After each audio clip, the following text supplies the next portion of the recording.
creepy and cool TikToks that will blow your mind. Are you ready? Are you ready? Let's go! Disclaimer: this video is for entertainment purposes only.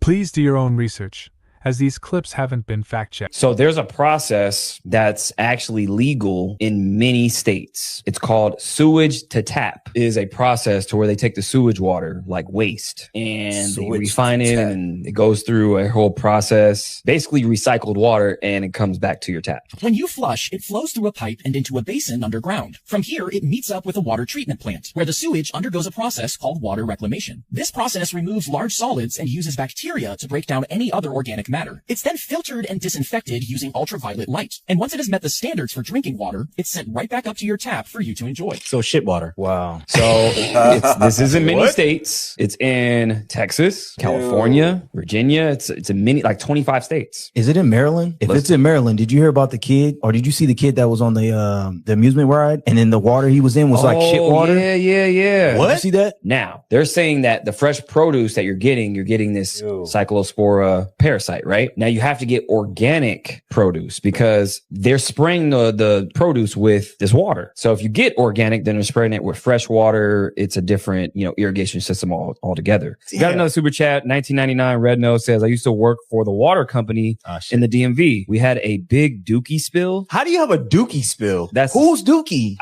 Everybody's. Like everybody's dookie. Like if they work for the water company. Because I'm saying the sewage to tap has to do with the irrigation system. Like everybody's waste is all together. Congratulations, you f***ed my coffee up. And then everybody, like they run it through a system. Have you seen those plants where they actually they're recycling the water essentially? Ask me the movie. I don't want to know. Well, I don't even want to know this movie. It's a huge movie too. Huge and dookie. I'm not. Yeah. Dune. Yeah, I never seen that. Oh, I thought you meant Doom. You said Dune. Dune. Okay. They had bodysuits that literally recycled their own water over and over. So your Yeah, I've seen this movie. sweat, your feces, like all of that. The suit would suck all that up, and it would feed it back to you. And they had a tube that they had attached to the suit, and they could just drink their own shit. So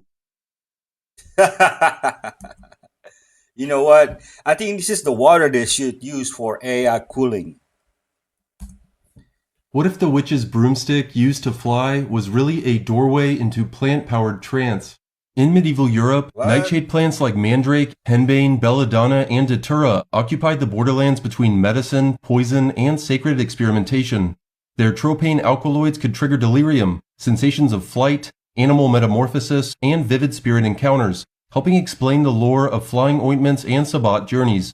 Inquisitorial records often frame these experiences as diabolic illusion, but many historians read them as evidence of an entheogenic folk pharmacology. These plants contain scopolamine and atropine, which intensely alter awareness. Users reported astral projection, the sensation of flight, out-of-body transport to sabbats or witches' gatherings, and encounters with animal spirits or deities. In his inquiry into witchcraft, Giordano de Bergamo documented confessions from alleged witches who claimed to apply hallucinogenic salves to their bodies and mucous membranes, which induced flying trances and dream states. These plants were not merely witch herbs. They were part of a wider European poison path that also touched alchemy, dream incubation, and occult plant knowledge. Their symbolism echoed global spiritual systems, in which psychoactive plants mediate between the human and the divine. For more, watch our full video on psychedelic plants in medieval witchcraft and alchemy on YouTube, Patreon, and Ko-Fi at JoinSeek. And find spiritual books, art, and more at joinseek.org/store. Stay away. They want to manipulate man. Well, speaking of destroying things, let's talk about destroying the mind. Ooh. This Dr.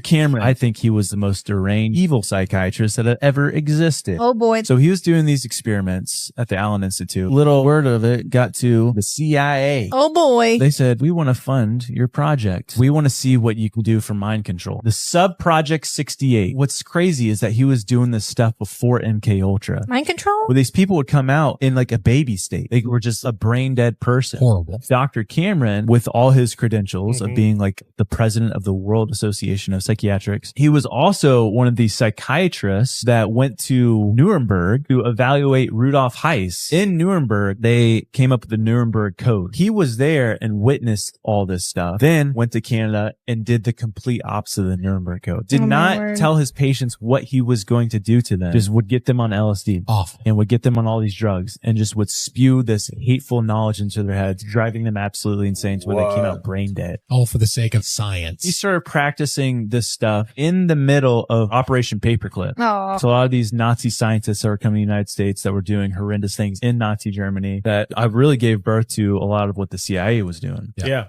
There's a place that literally rains fish every single time it rains. What? Yeah, it's called Yoro, Honduras, and scientists to this day can't figure out why this happens. You just get slapped in the face with a trout? It happens during every rainstorm between May and June. Oh my gosh, they're huge. Yeah. It gets so bad that people can't even walk or drive without, fish all over the place. That's free dinner. The weirdest thing about it is that these are freshwater fish, despite being right near the Caribbean Ocean, about 45 miles away. What? The locals think it's divine intervention because in 1856, a missionary prayed to Jesus that he would have enough food to give to the poor, and that's when it started.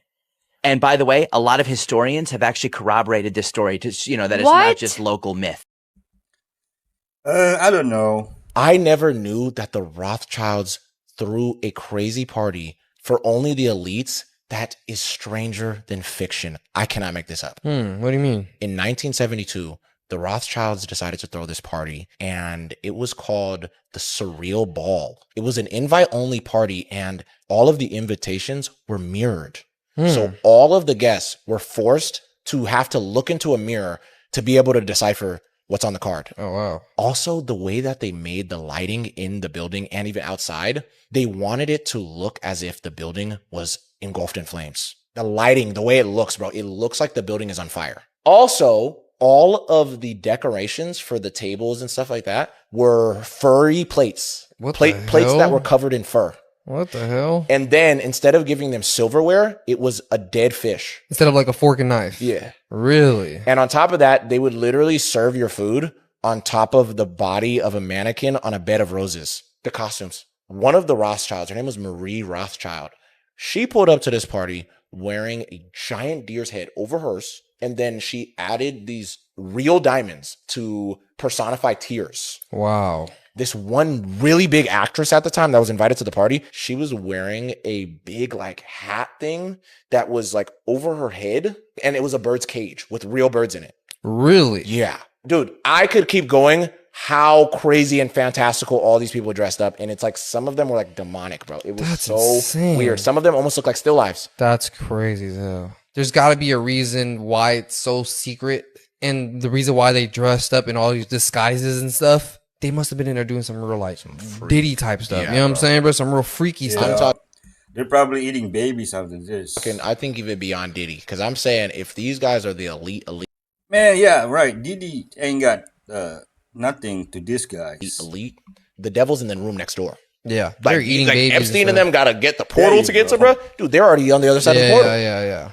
It looks like a computer chip, but this could be a game changer in modern medicine. An alternative to the current way that vaccines are administered. RMIT University, MIT, and Harvard Medical School have created this tiny mRNA patch, a pain-free experience in treating infectious diseases. The secret is in these microneedles. And those needles, when they're applied, would then begin to dissolve. Unlike traditional mRNA vaccines that require ultra-cold storage, these can remain at room temperature. Typically, mRNA vaccines need to be used after just a few weeks of storage, but for these microneedle patches, they can last for months. I don't think you're going to be shocked to find out that this program also has its roots in DARPA. In fact, they were openly talking about this almost a decade ago.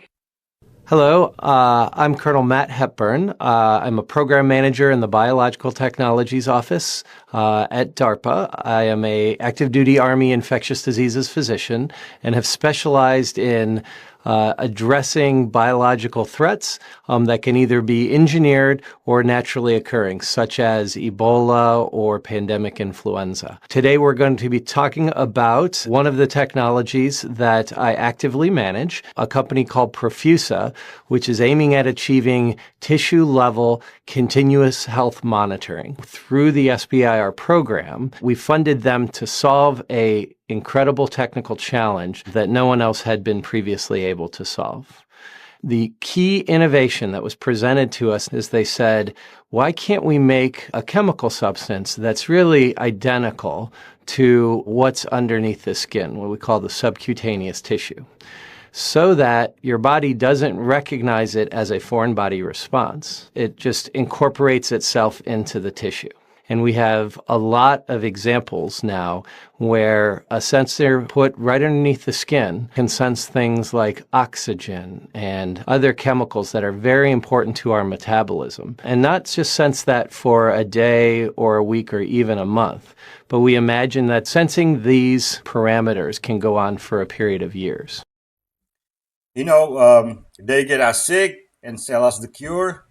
They'll never stop.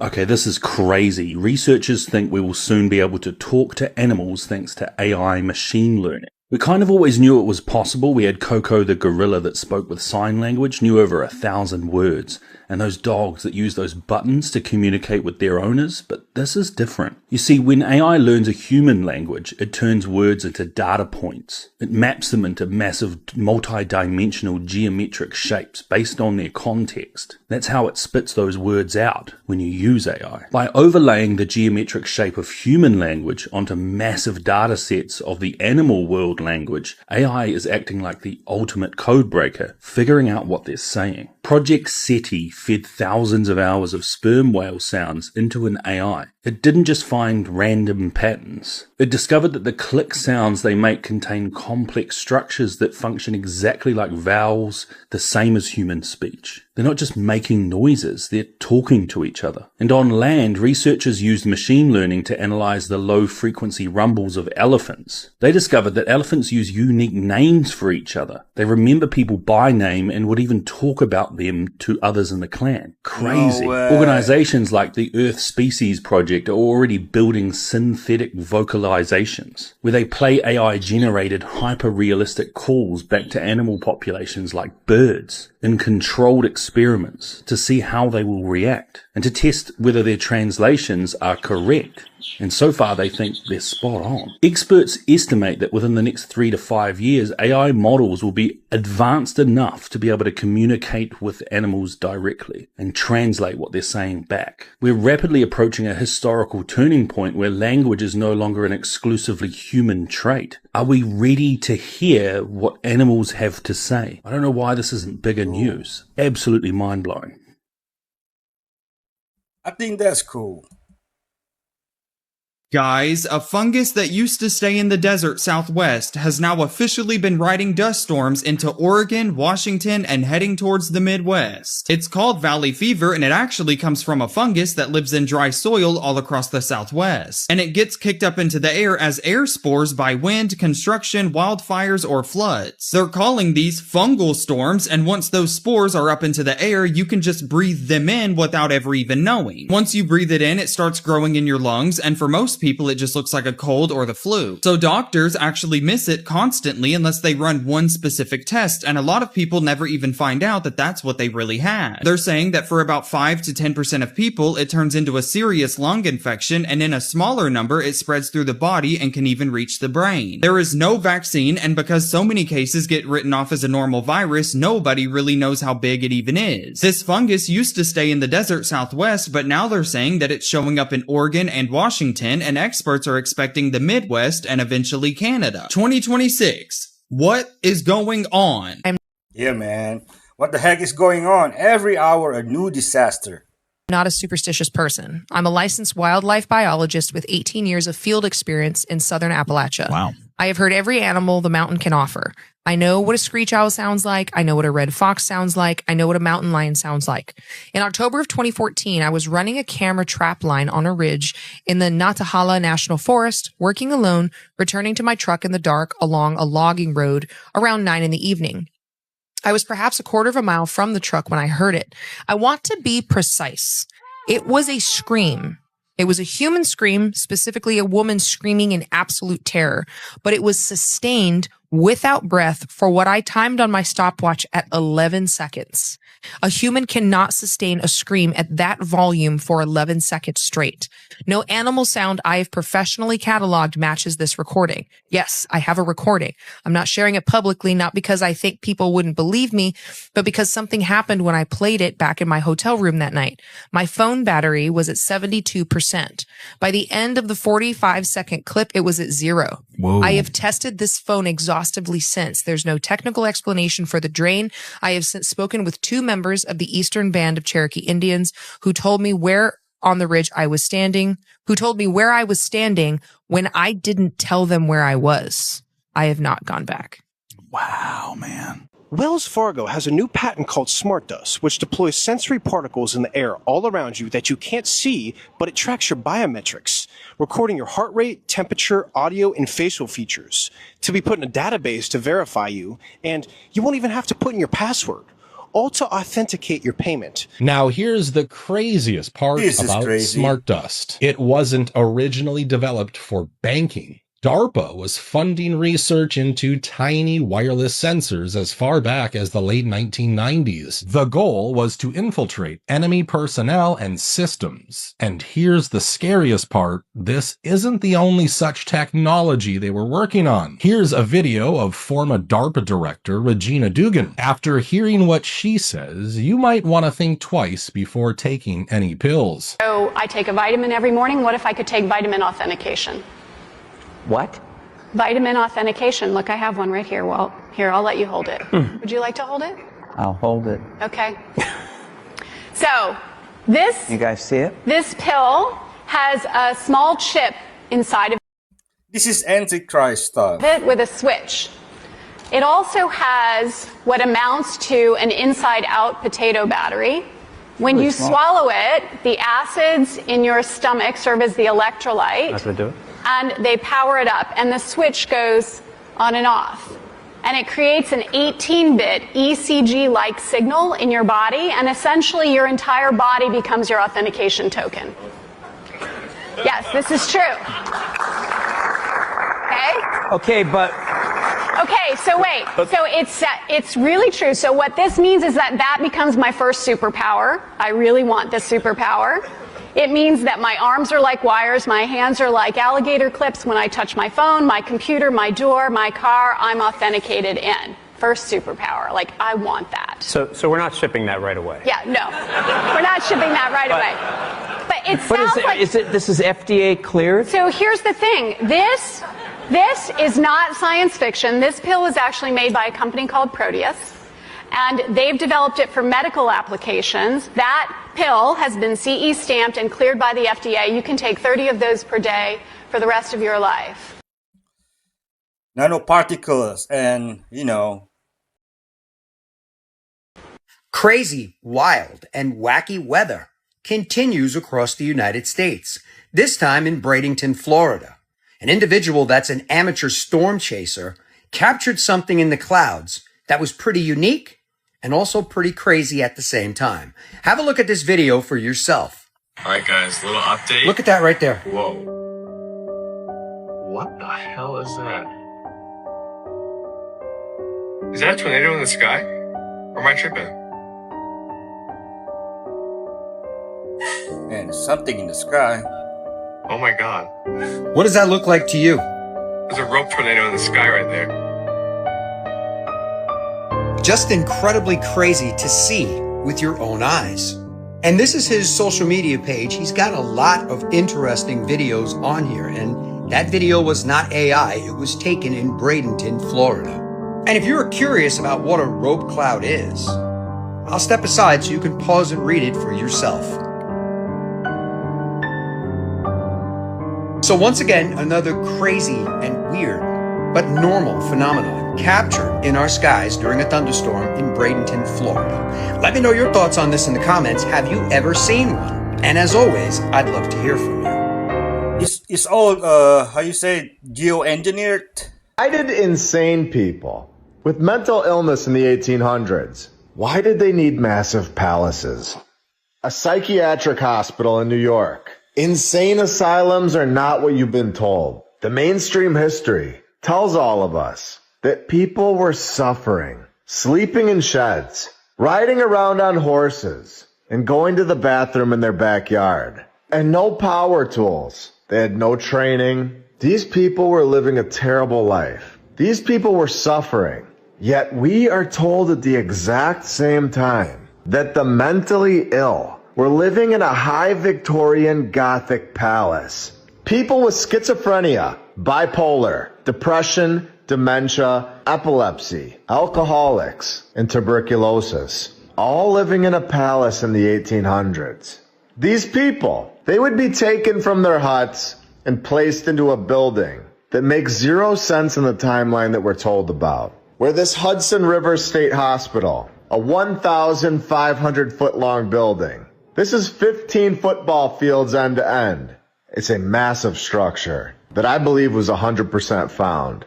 I don't believe for a second that this structure was built in the 1800s. And I'm going to show the entire world exactly why.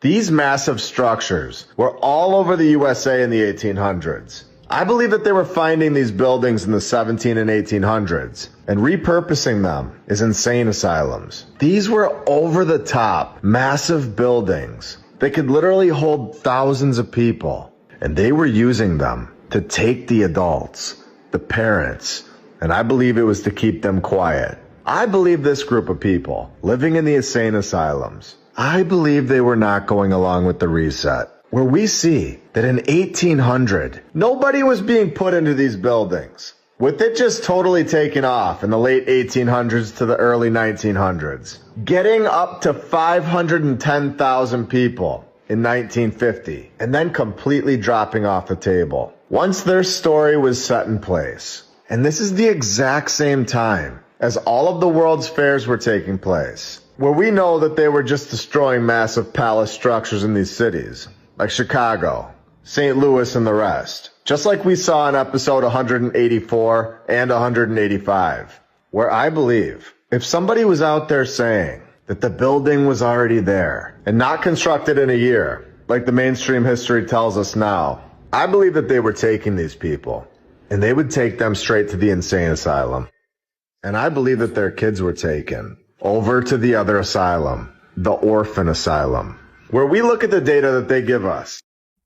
Well, look what happened after, Dr. John G. Trump got a hold of Tesla's work. This is the old Hippocratic oath that doctors had to swear by. They had to literally pledge their allegiance to these Greek gods. Look, I swear by Apollo, the physician, and Asclepius, and health, and all heal, and all the gods and goddesses that, according to my ability and judgment, I will keep this oath in stipulation. Oh, reckon him who taught me this art equally dear to me as my parents, to share my substance with him and relieve his necessities it required. Oh my God. Crazy, right? This is so demonic. So demonic. Wow. Isn't that crazy? Dude, I didn't know that. That's interesting. This isn't intended to freak people out, but some of these stats are dangerously concerning. 3 billion birds have vanished. 90% of monarch butterflies are gone. Over 50% of insect populations have fallen. We've seen a 90% reduction in bee colonies. And the food most Americans eat every day is the reason. The central engine of industrial agriculture is the corn soybean monoculture system. Every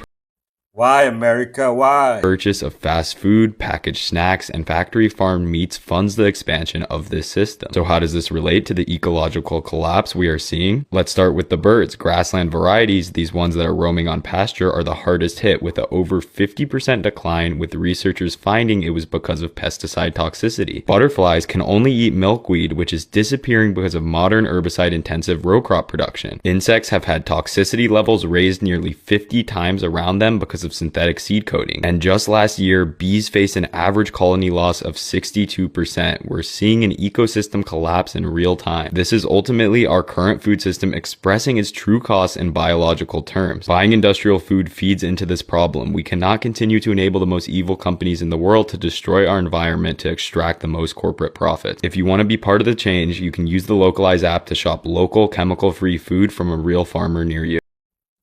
Imagine 10% colony collapse was considered high after World War II.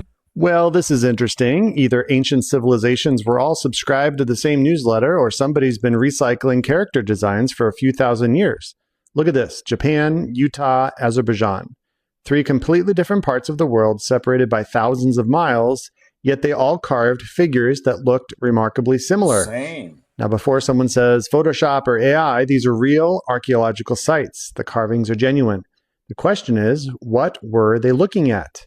Were these just symbols, ancient mythology, or were cultures around the world recording encounters with the same supernatural beings?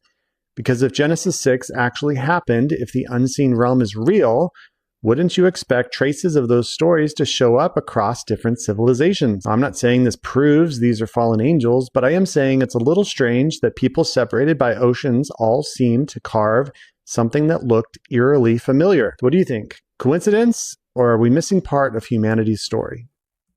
Religious people will say angels. A lot of non-religious people will say aliens.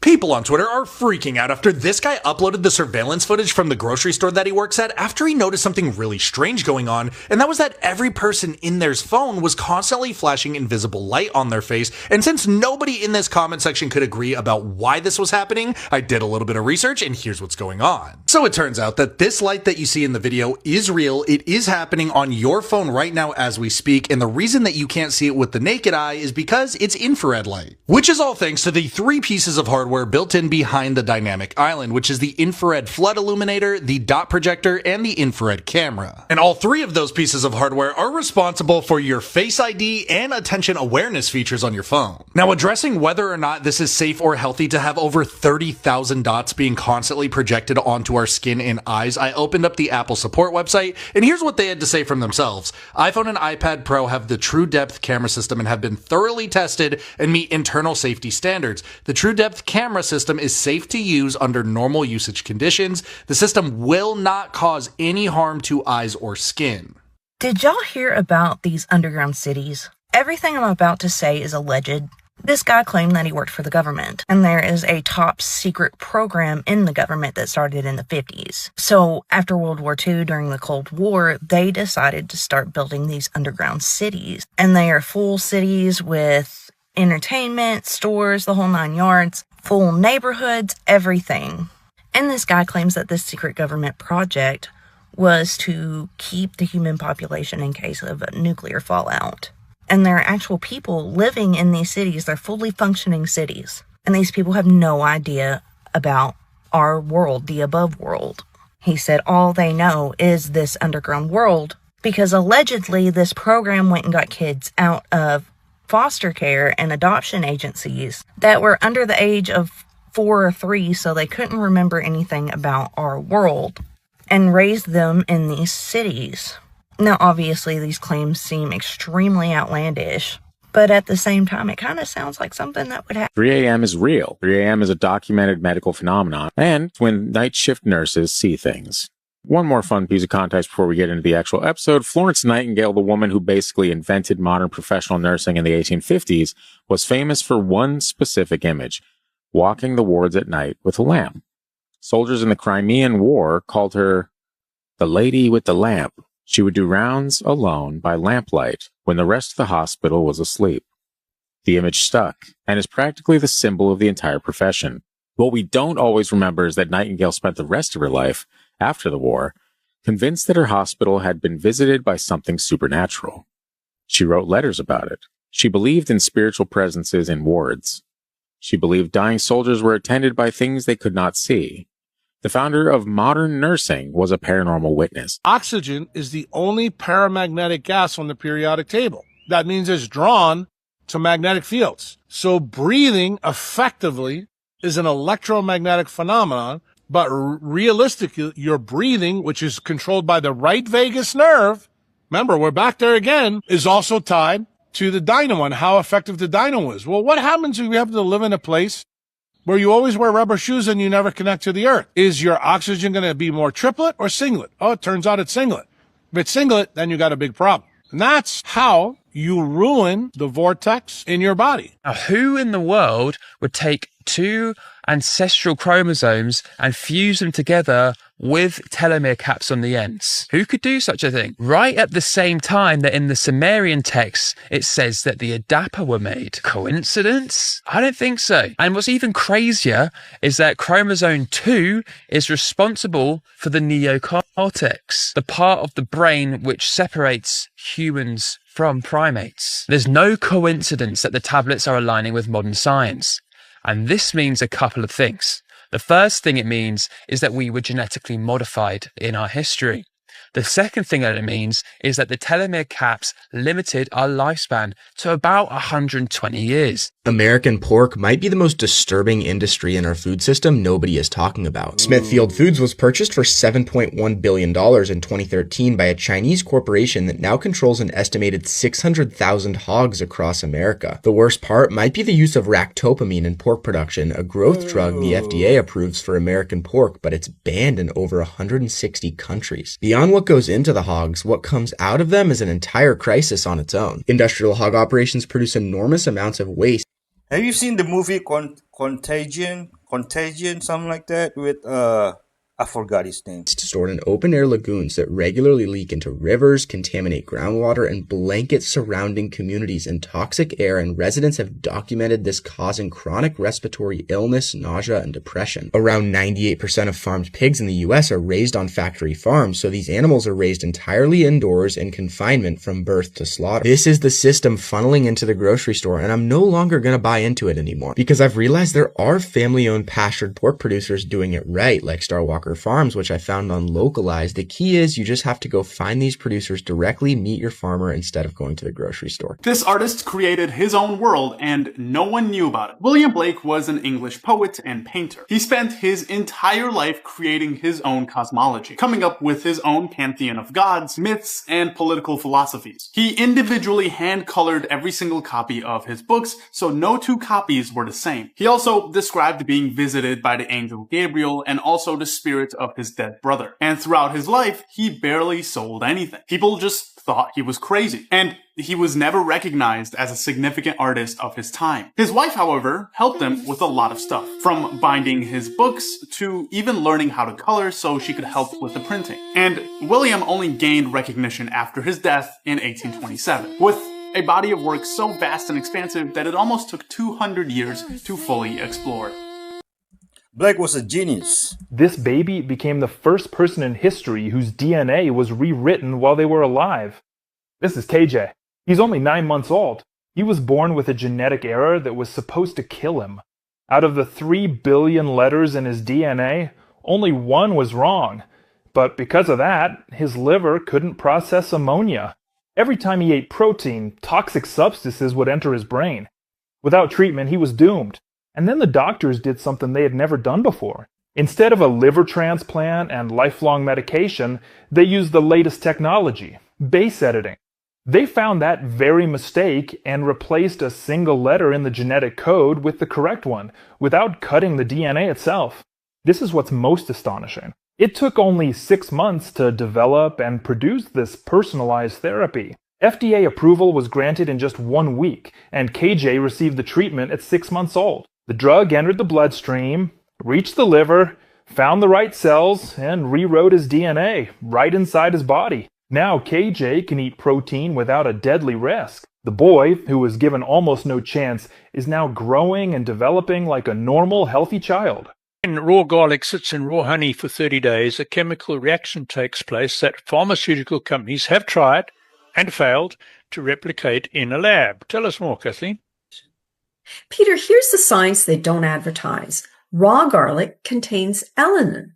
When you crush or cut garlic, alanine converts to allicin, the compound responsible for garlic's antimicrobial power. But allicin is unstable. It degrades within hours. Back to you, Peter. But when submerged in raw honey, something different happens. The honey's natural acidity and enzyme activity stabilize the allicin. At the same time, the honey's wild yeasts begin a slow fermentation that produces probiotics, the same beneficial bacteria you'll find in yogurt or kimchi. Kathleen. You're being sold probiotics in capsules, garlic extract in pills, honey in fancy jars. They're charging you separately for what you can combine at home for about $4. Peter? This isn't alternative medicine, it's food science. The full breakdown, including the peer-reviewed studies, drops on Sunday. If AI data centers use so much water, why don't we just build them in the ocean? Let's talk about it. In 2025 alone, AI data centers globally consumed 264 billion gallons of water. That's more than 550 million gallons of water a day. Every 20 to 50 ChatGPT requests uses about 500 milliliters of water. When the servers get hot, data centers use evaporative cooling and turn that water into steam. And so to solve this issue, in October 2025, China launched the world's first commercial underwater data center off the coast of Hainan. The facility sits about 115 feet below the surface in a series of sealed capsules. Each capsule holds 500 servers and weighs 1,300 tons. Compared to a data center on land with the same computing power, the Hainan facility uses 40 to 60% less energy overall, and 90% less energy on cooling specifically, and there's no fresh water being used. It handles 7,000 AI queries per second, and it powers China's AI models like DeepSeek. And also 95% of it is powered by an offshore wind farm. So sometimes the answer that we seek is deep underwater. It's close. A 3-star general told me, with it, we can stop your heart. We can make you shit your pants. 3 people died of heart attacks in a very small area of the capital. 3 people dying of heart attacks within 50 yards of each other at any event ever in the history of the world has never happened. I know that unit has a weapon called an agitation weapon. It is a directed energy weapon. I learned that one of its uses was it can make people go nuts in a crowd. Go nuts in what way? A 3-star general told me, yes, that weapon exists. And I quote, with it, we can stop your heart. We can make you shit your pants. But I wouldn't need that weapon to start January 6th. I would just need 4 or 5 of my best men. That's the exact quote. I interviewed members of that unit. I have interviewed former Secretary of the Army about the weapon. All have verified its existence and its quote unquote prolific use within our special operators community. Will wearing blue protect you? He just did something that will change millions of your lives. This is absolutely insane. China has found a way to treat and potentially cure both type 1 and type 2 diabetes. This condition affects over 500 million people worldwide, and it's a condition that everybody is told they'll have for life. Well, take a listen to this. So scientists in China have been testing a breakthrough treatment using stem cells. Basically what they're doing with these is reprogramming the stem cells to start producing insulin again, which is nuts. And here's the absolutely crazy part. Early patients who have been tested with this, who had severe diabetes, like they'd had it for a long time, after the treatment reportedly stopped needing the insulin completely because their body actually started producing again naturally just because they reprogrammed these stem cells. This isn't just managing symptoms or a new kind of treatment that means you don't have to inject every day. This is potentially reversing the whole disease itself. Something doctors have said for decades is not even possible. But before everybody gets too excited, this obviously is still in very early stages and isn't widely available yet, and deeming as it's China could be a while. But if this does work at scale and these tests do get rolled out more, we could be looking at the first real cure for diabetes in history. And if they can do it for diabetes, what could they do it for next? If what they're saying that Amy Eskridge mysteriously discovered before she died is true, then we are cooked. We all know that Amy Eskridge is one of those scientists that is now dead. She was connected to advanced aerospace research, and now her name is being tied to one of the most disturbing alien theories out there. And what I'm about to say might scare you, but maybe this is the reason she's not here right now. The theory says that what people think are aliens might not be aliens. They may actually be humans from the future. You heard what I just said? Not visitors from another planet, not creatures from another galaxy. Aliens that we think are aliens may be humans from the future. So according to the theory, there are future human groups called P-47s and P-52s, meaning they're humans from tens of thousands of years ahead. The claim is that some catastrophic event forces humanity underground for thousands of years, and after that long time without sunlight, humans will supposedly, allegedly evolve differently. Pale skin, smaller bodies, no hair. And what does that sound like? The same description that people have been given of great aliens for decades. And that's why this theory is hitting people so hard, because it flips the whole alien conversation upside down. It says maybe they're not coming from outer space. Maybe they're coming from what happens to us later on. We have about 15 scientists missing in the United States. They also said that 9 scientists were either missing or deceased in China. What's really going on? They know something. Pay attention. They're demons and fallen angels. Psilocybin could repair the nervous system after it's been damaged by chemotherapy. Psilocybin's reputation in cancer care is built on helping patients cope with the psychological weight of a terminal diagnosis. But what if that's only half the story? I just read this fascinating article by Moran Amit, a head and neck surgical oncologist at MD Anderson. He didn't come to psychedelics through psychiatry, he came through tumour biology. His lab published research in Nature showing that cancer can literally hijack the nervous system, reprogramming nerve tissue to help itself grow. He wanted to know if that could be reversed. The compounds with the best profile for working with the nervous system turned out to be tryptamines, which brought him to psilocybin. He treats head and neck cancer patients every day. This is a cancer you cannot hide. It changes how you eat, speak, breathe, and move through the world. It is one of the highest suicide rates of any cancer type, and patients who survive it often find themselves medically cured but unable to go back to their own lives. Amit describes it like a vet returning from war. The danger may be over, but coming home is anything but easy. So 2 trials are currently running at MD Anderson, one for patients in active curative treatment living with cancer as a chronic condition, and one for survivors still carrying trauma after finishing chemo. Both use a 2 dosing day model, full therapist support throughout, and a room designed to feel nothing like a hospital. Patients are describing the effects as years of therapy compressed into a handful of sessions. But Amit's team is also preparing to open a 3rd trial for physical nerve damage. Chemotherapy and radiation are neurotoxic. They damage the nervous system directly, and that damage can be permanent. The question being asked now is whether psilocybin can mitigate that, not just help patients feel better about what happened to them, but actually repair the nervous system that chemo broke. If it can, it adds to the evidence that a drug best known for changing minds is also capable of healing the body, and that rewrites what psilocybin's role in medicine actually is. You can click the link in my bio for the full breakdown and sign up for my newsletter to keep up to date with the latest psychedelic research. That's why Big Pharma lobbies against it. A patient cure is a customer loss. Meat and rice that outlasts any blackout. 2 years on the shelf. No fridge, no freezer. A 1930s survival meal for $3 a jar. Don't skip the end or you'll miss the trick that stops it from turning into poison. We start with the base. I'm dicing onions into small squares and tossing them into a pan with a little olive oil to get them started. Building a solid flavor foundation right at the beginning is crucial for any survival meal.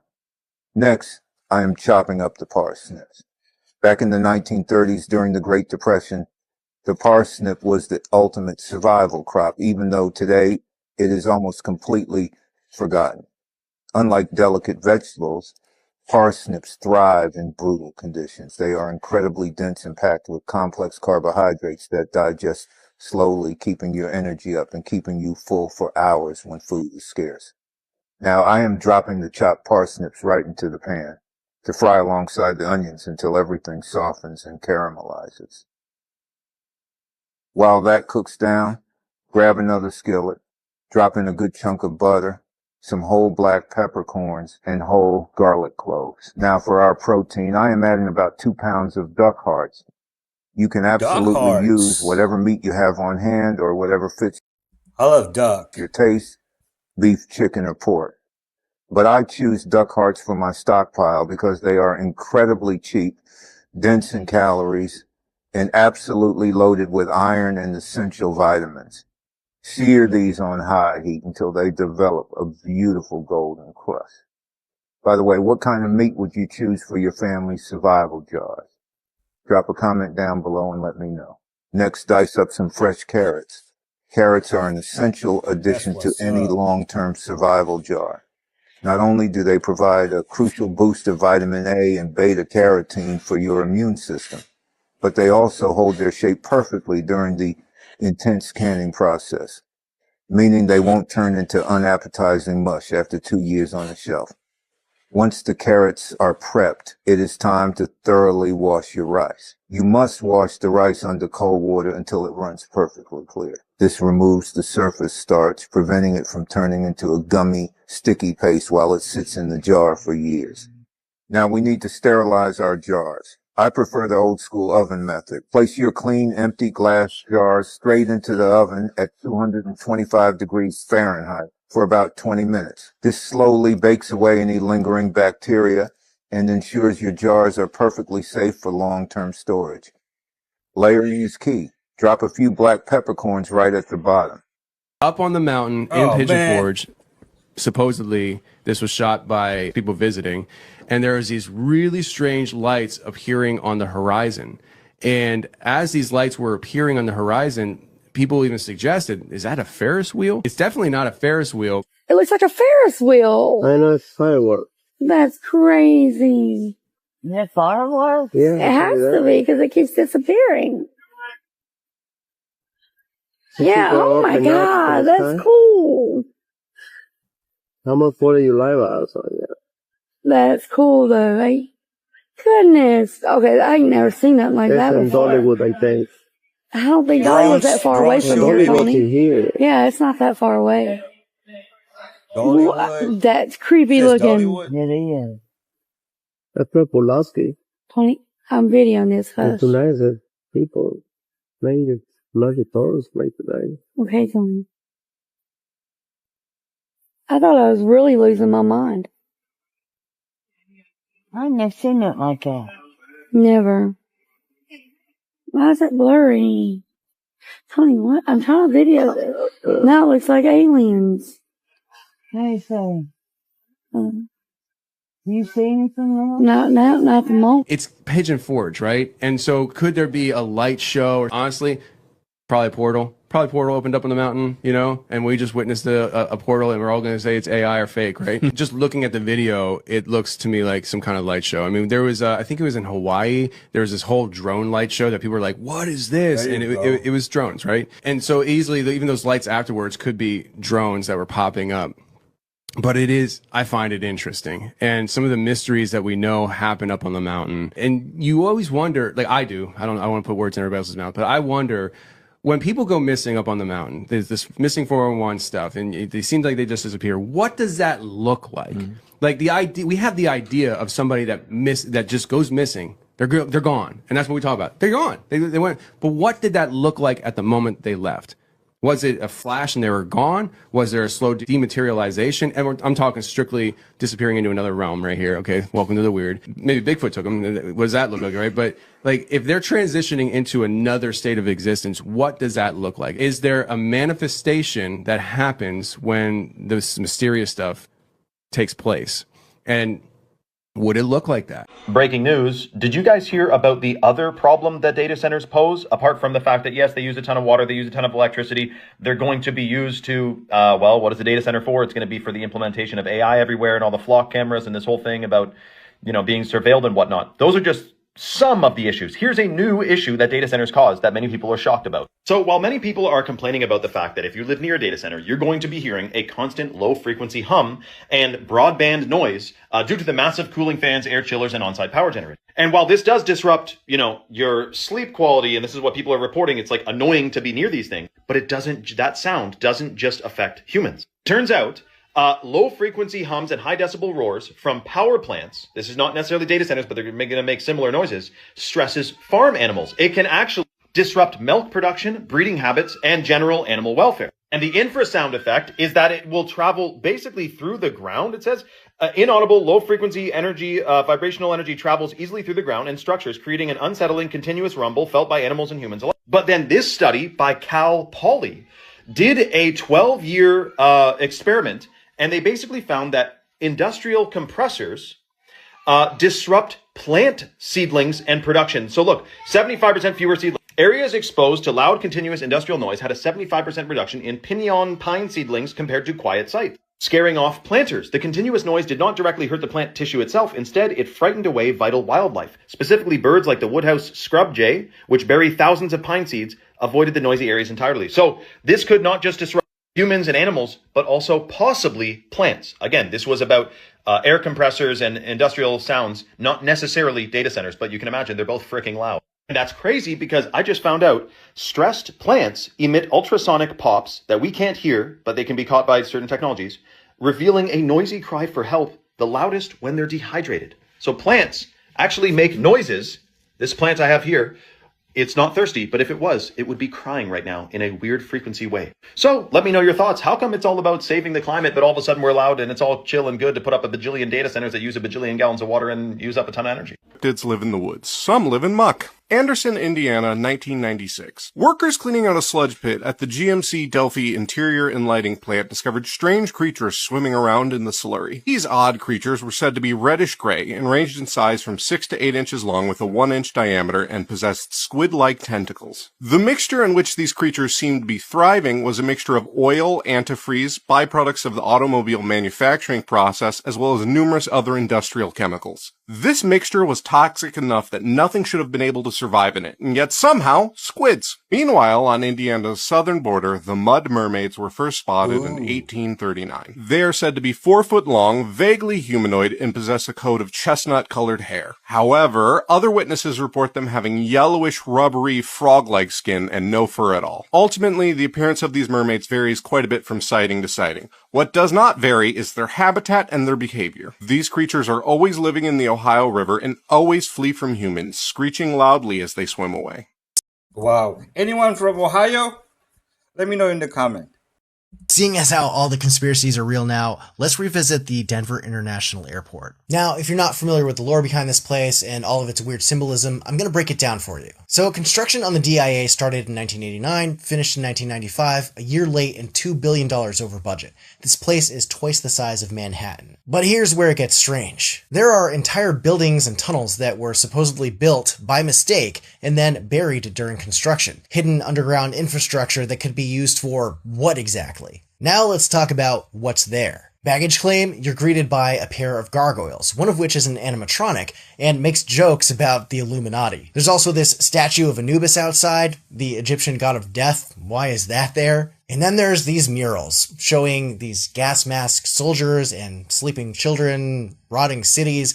The artists that made these said they are supposed to depict world peace, but you tell me. And then there's Blucifer, that demonic-looking 32-foot-tall blue Mustang statue with the glowing red eyes that some say represents one of the 4 horses of the apocalypse. And during its construction, a piece of it fell off and killed the sculptor. Oh, and then there's the Freemason cornerstone, logo and all, calling the DIA the New World Airport Commission, an organization that doesn't exist. Now, the deepest part, well, that's probably the tunnels. There are occasional reports from workers who claim they work there, that have said they've gone down level after level under this complex, deeper than they have clearance for sometimes, and they start to feel warm air rising up from even deeper unknown levels before turning back. It just looks like it keeps going on forever. Now, some believe there are deep underground rail systems connecting other locations across the world, or that there are secret bunkers for certain people down there. There are others who have also reported encountering these Men in Black-like figures guarding doors,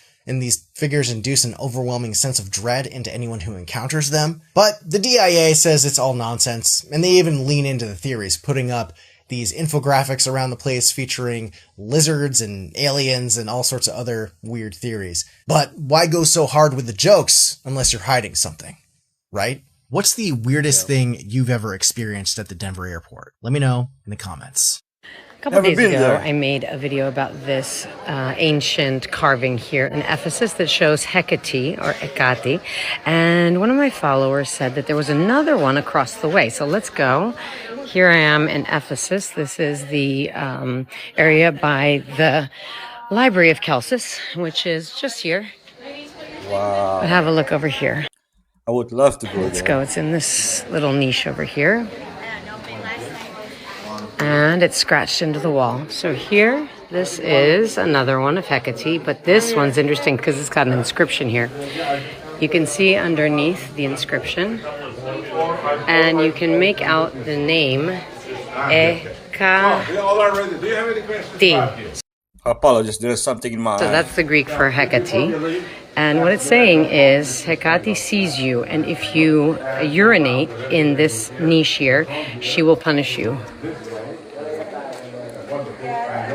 Bowl of Soup is about to wipe out the cutest animal in Mexico, and the Mexican government is letting this happen. The vaquita is the smallest cetacean in the world, and it's endemic to the upper Gulf of California, and it's in the brink of extinction because of a fish, the totuaba. In Asian markets, the swim bladder of this fish sells for huge prices, and it's a delicacy served as a soup. The buche, as it is called in Mexico, it's the organ that helps the fish control its buoyancy. But the nets that are used to catch the totuaba have been the vaquita's worst nightmare, because they get tangled in them and drown. From 1997 to 2025, the population of the vaquita dropped by 98%, from more than 500 individuals in 1997 to less than 10 in 2025. Some people say that we shouldn't waste resources protecting the vaquita anymore, as it is doomed to extinction. But a recent genetic study published in the journal Science showed that despite its tiny population, this species is still genetically healthy. It could escape extinction if we protect the few individuals that still survive, along with the area where they live. And here is something that actually worked. To fight the illegal totuaba fishing, the Mexican Navy dropped concrete blocks with hooks where the gill nets get snagged and torn apart. This cut net fishing in the area by more than 90%. On top of that, in the latest vaquita census, young individuals were spotted that were less than 4 years old, along with Frida, a vaquita that had already been seen with a calf a few years ago, and now has a new baby, which means that this species is still reproducing. However, 20% of the most recent sightings fall outside the core protection zone of the vaquita. And here's where the Mexican government comes in, because earlier this year, a government document was leaked that seeks to shrink the protection zone by more than 86% and open a corridor for fishing through the core protection zone of the vaquita. This puts the survival of the vaquita in serious risk. Today is World Vaquita Day, and there's still plenty to fight for. Some organizations are still putting a strong fight for these species. The Sea Shepherd fights in the water, and the Center for Biological Diversity fights in the courts. They've spent years suing to get the United States to punish Mexico for this. Today, the United States is banned from buying seafood from the upper Gulf of California. The document that proposes to shrink the area for protection of the vaquita has not been made public. Nobody's allowed to read it, and there's no public consultation. But it hasn't been signed into law yet, and that's why we have to press the Mexican government now. Share this video, and let's demand that the Mexican government makes this document public and opens a public consultation. Because if the vaquita goes extinct, it won't be because it was doomed. It'll be because our government didn't care. We cannot let another species disappear in silence.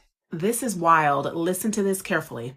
I finally went back and listened to our first podcast from August 8th, 2012. And the thing that stuck out was glutathione. You turned me on to glutathione a decade ago. I take it every night. Like the last time we were talking, you were telling me about some shit that helps your liver after you drink, and you take this. What is this?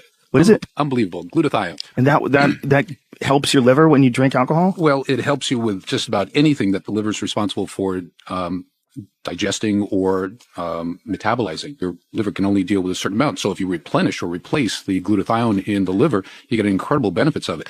Not only does it help with metabolism, but it's an incredible antioxidant for the brain and for the eyes and for the heart. They're talking about glutathione, which is critical in protecting our cells from daily stresses and damage like these. Not only do our glutathione levels naturally decline as we age, but a lot of things that we do on a daily basis slowly strips our glutathione levels away. Glutathione is critical in fighting back against all those toxins and free radicals and things in the body. Glutathione is also known to support healthy skin, help with those achy joints and pains, also help clear up that brain fog and support mental clarity. They're not all created equal, so before you just go out and buy some random one, listen to what this scientist has to say. People want to supplement with it because they've heard about glutathione and how beneficial it is and how it's a great antioxidant. The problem is this kind of glutathione isn't going to make it inside of your cells. So this is just a waste of time. It is. You're going to want to get something called liposomal glutathione. Liposomal glutathione has been shown to get inside. The one I take is by the world famous anti-aging company Catacor. They're third-party tested and they're manufactured in a GMP facilities. So you know you're getting clean, quality, trusted ingredients. And what they actually say is in here is in here. Not only do they have hundreds of thousands of units sold, but they have a ton of positive reviews that you can check out for yourself. I've been taking it for several months now. It does tend to sell out quickly, so I always recommend getting more than one, especially when they're having such a great deal like they have now. I'm going to go ahead and link it for you in case you want to try it. This man snuck into a secret part of the Grand Canyon and found this. Check this Guys, out. all I can keep saying is this place makes absolutely no sense. Watch where he zooms in. We're almost to the lion monolith, but look what I spot down below. That is a man-made structure. Ancient. We're getting closer. But so much that makes zero sense. No one is allowed at this Like part all of the those Grand cliff Canyon. faces are completely cut off. This looks like Jordan, dude, in the Middle East. This one's cut off. That one's cut off. That whole top of the mountain was sheared off, except to block. There's another altar there. I guarantee you these were altars. Yep. Wow. Either they had machines to cut stone, robots, or that's all they did the second they were born. Stay weird, y'all. That's all anyone did. The Art of War may have actually been a covert military manual for the Jesuits, with evidence suggesting that the order actually authored it. According to some researchers like Tupper Saucy, Western languages were entirely unaware of the text until 1772, when it was published in French by the Jesuit priest Jean-Joseph Marie Amiot. Some researchers assert that there is no historical proof that an ancient Chinese general named Sun Tzu ever existed, and that, rather, the text was secretly commissioned or authored by the Jesuit superior general, Lorenzo Ricci. It is indeed ironic that Sun Tzu's first name is Sun, the same sun in the Jesuit logo, and the sun is also indeed their Babylonian mystery religion's god of worship. The Jesuits thoroughly embodied the Art of War's principles. The manual features a legend where the general ruthlessly executes a king's favorite concubines for insubordination, establishing that a commander must possess unlimited authority. The Jesuits mirrored this through their rigid hierarchy, acting, quote, as a corpse or cadaver in perfect, unthinking submission to the Black Pope. Furthermore, the text advises generals to appear weak when they are strong in order to deceive their adversaries. Lorenzo Ricci executed this globally by engineering the 1773 papal suppression of his own Jesuit order. By appearing weak and defeated, the Jesuits gained the perfect, quote, blown cover as cover to operate invisibly and shape world events like the American Revolution. Ultimately, the manual dictates that, quote, without spilling a drop of blood, without even drawing a sword, the clever general succeeds in capturing cities. The Jesuits embody this by infiltrating governments, sowing internal dissension among their enemies, and manipulating opposing forces to destroy one another, thereby capturing empires entirely from within. Today, the Jesuits are at the top of the hierarchy, and the fact that barely anyone is suspecting or pointing the finger at them is a clear testament to how well they're sticking to the principles of the Art of War, their own supposed military manual. To learn more about the Jesuits and their plan for the New World Order, comment truth for my new book. Oh my goodness, this is one of the wildest things I have seen, and this is not your average robot. This is the Clone Alpha by Clone Robotics, and this contains all 206 bones that the human body contains, and they are fully articulated with artificial ligaments and connective tissues. Now, they're very high on the hand function of these robots. I'm going to show you the raw clip in a second, but just listen to this. The hand functions with human-level thumbs, surgical precision, a trigger finger, and it is compatible with human tools. And it's not going to walk like other robots. It says, finally, a robot that walks naturally. And it says, do it once and the clone will do it forever. They have a telekinesis training platform. I don't even know how that's possible. This technology is absolutely insane. I guess you can reserve one of these things this year. But just check out the raw clip and the music that they used. Oh man, that is creepy.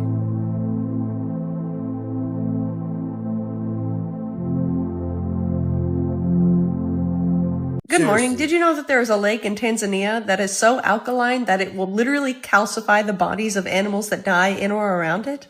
This is Lake Natron. It is blood red. It is about as alkaline as bleach, and it regularly reaches temperatures over 100 degrees Fahrenheit. Are you ready for this? It is also the birthplace of around 75% of the world's wild lesser flamingos. This lake, which literally turns animals' bodies to stone, is the birthplace of 3 out of 4 of the world's wild lesser flamingos. Is this not like metal as heck?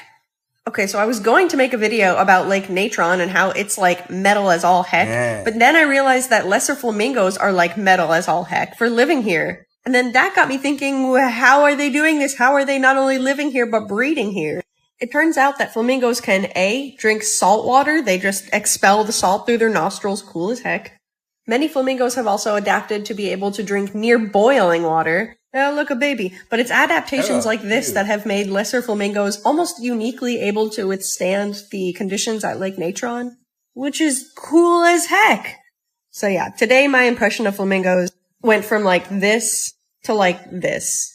And if you're thinking there's no way that image has to be AI, it was actually taken by a photographer named Rick Brandt in 2013.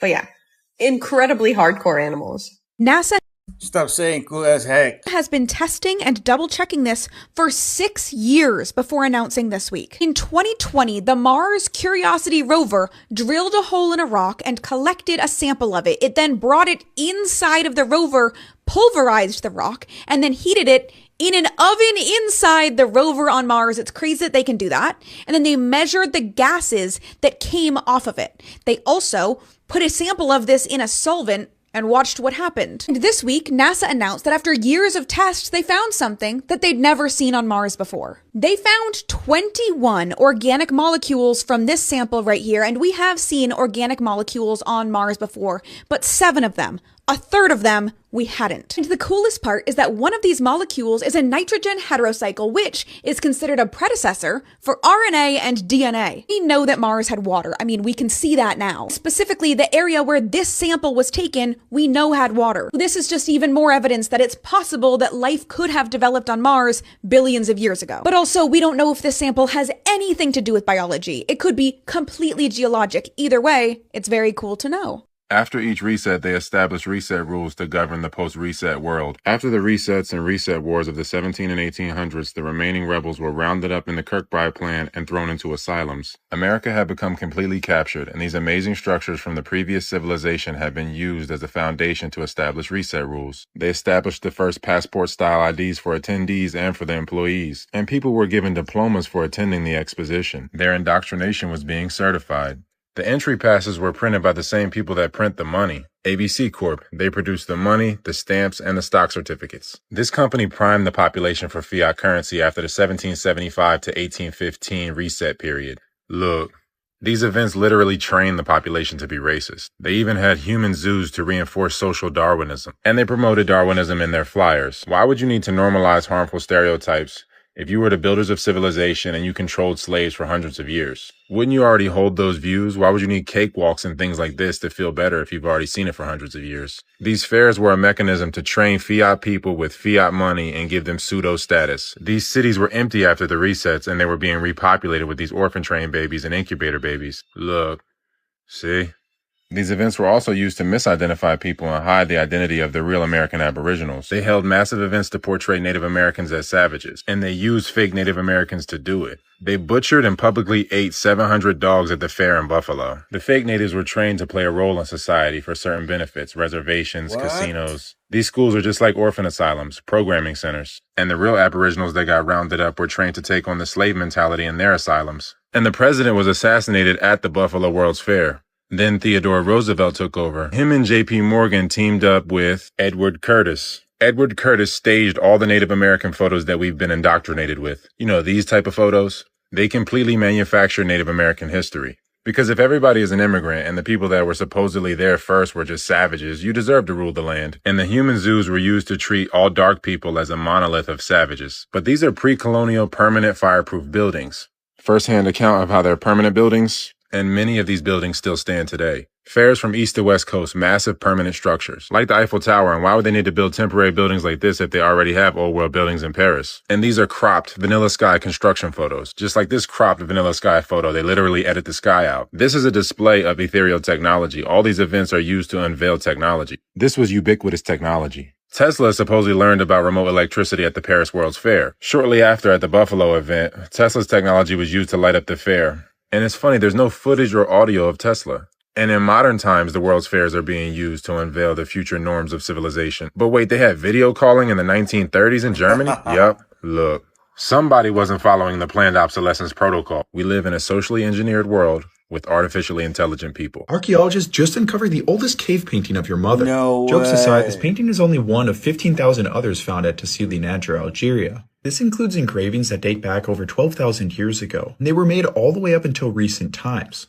They document life in this region throughout many eras. For example, the oldest date back to Stone Age hunter-gatherers and depict a lush world with hippopotamus and fish. Keep in mind, this is in the middle of the Sahara Desert. And that's because between 15,000 and 5,000 years ago, the Sahara was actually really lush. And that's why at another cave in the Sahara, where you can hardly find a drop of water today, we see cave paintings of people swimming. And it's wild to think about how much the environment has transformed since these people made these paintings. And here are Saharan paintings showing a hippopotamus mom and its little baby, and also a crocodile down here. Going back to Tassili Nadjur, it's really interesting to see the culture of these hunter-gatherers. For example, the famous mushroom shaman. So this is a really weird figure that has been interpreted as a shaman, and if you look on its shoulders and parts of its body like its legs, you can see these little mushrooms sprouting up. Here's a painting showing what it looks like when you really emphasize the mushrooms, and they're all over its hands, its body, and it's got this weird mask. And there's also other pictures of shamans like this weird one down here. And I already smell the alien comments coming, but historically and archaeologically, we know that shamans often wear complex costumes,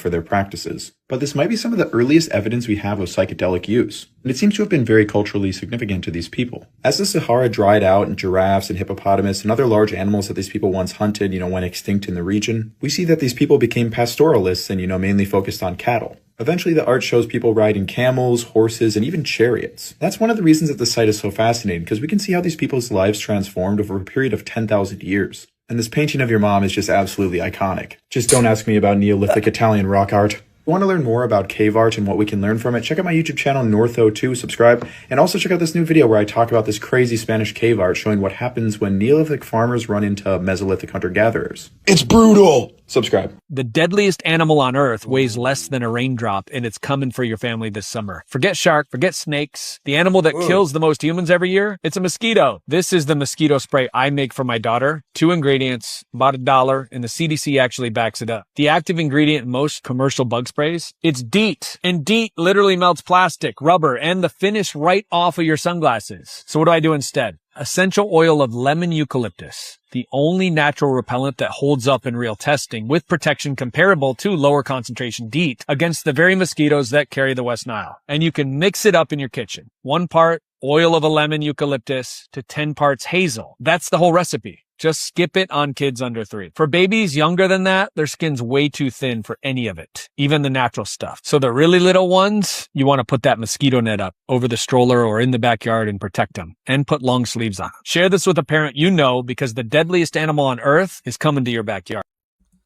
Water and vanilla extract, I heard it helps too. Breaking news, the largest groundwater reserves in the United States that stretches across 8 states is officially going dry.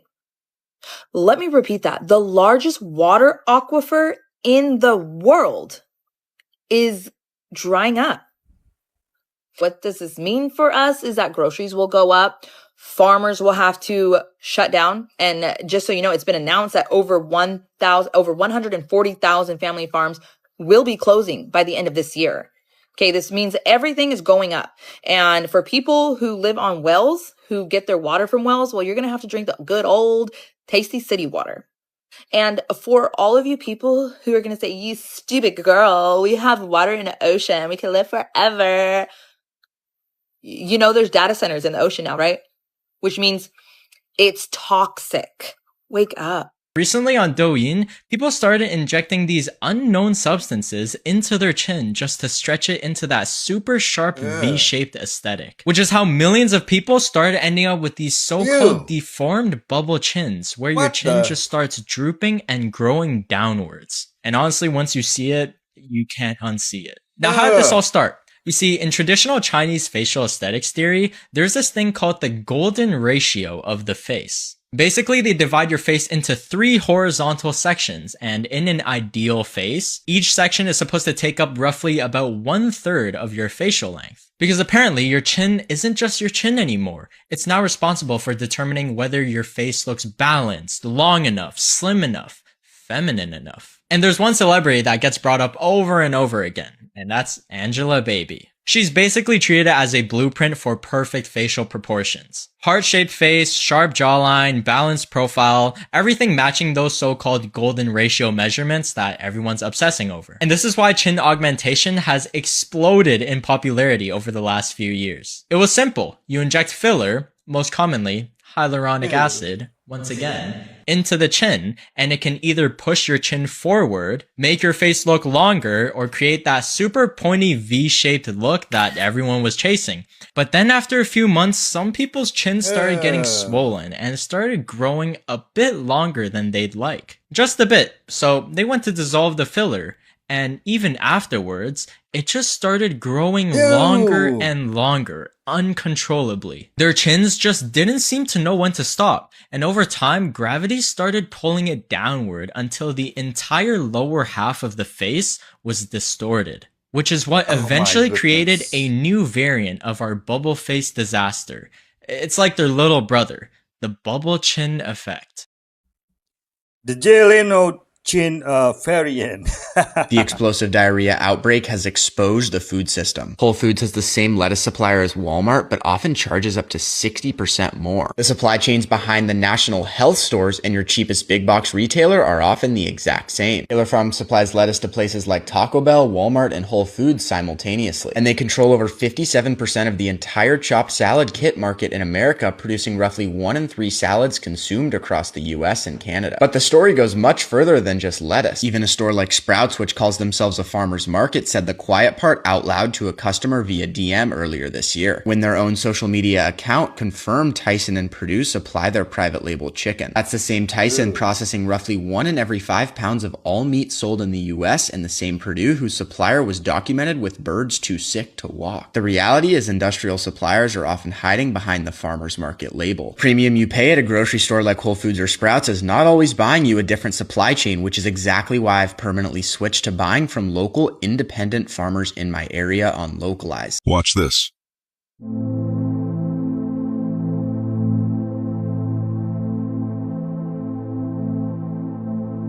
Kylian Mbappe noticed something very, very strange about the balls used during the semi-final. He spotted it before anyone else, but nobody listened to him. Take a close look at how he inspects the ball. He realized there was something suspicious inside it, and the evidence is right here. Now look close. The player takes the shot, the ball follows a normal trajectory, and then, all of a sudden, it completely changes direction in midair before flying into the top corner. There's no way that's natural, but it gets even crazier. Now here's the ultimate proof. The player makes a pass directly to Kylian Mbappe, and watch how the ball behaves. It glides perfectly along the line all by itself, as if it's being guided, almost like there's a magnet hidden beneath the pitch pulling it straight to his feet. So, are these balls equipped with chips that allow them to be controlled remotely? Has FIFA planned everything from the very beginning? Let me know what you think in the comments, because at this point, there are just too many coincidences. Yep. Alright folks, thank you for staying till the end. I hope you like my lineup. Don't forget to subscribe, likes, hype, and hit the bell notification button. Alright, so you won't miss my next video. Have an awesome day and always, God bless.